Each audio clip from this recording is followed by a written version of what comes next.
Hello, welcome back to the channel.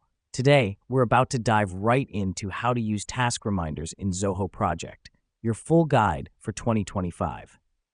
Now, the first step here is to log in to your Zoho Project account. As simple as this step may seem, it's crucial because it gives you access to your current projects and tasks. Next up, we're going to navigate to the Tasks tab on the left-hand side. This helps us because it's the central hub where all your tasks and their details are listed. Once you're there, you'll want to select the task you want to add a reminder to.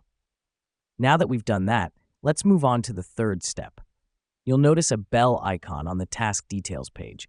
This is where we set our reminder. Go ahead and click on it. The reason we do this is to initiate the process of setting a reminder. Once you've clicked on the bell icon, a drop-down menu will appear. Here, you can select the date and time for the reminder. Make sure to set it at a suitable time when you know you'll be free to tackle that task.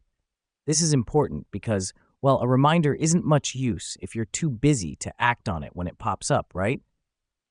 Now, once you've set the date and time, just hit the Set Reminder button and you're all set.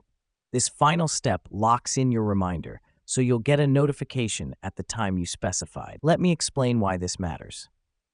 Setting task reminders in Zoho Project keeps your workday organized and ensures you never miss deadlines. It's like having a personal assistant who always knows what's on your agenda and when it needs to be done. And that's it. You've now learned how to use task reminders in Zoho Project. A quick and straightforward way to keep your tasks on track and your productivity high. Thank you for tuning in, and remember, stay organized and stay productive. Until our next tutorial, goodbye for now.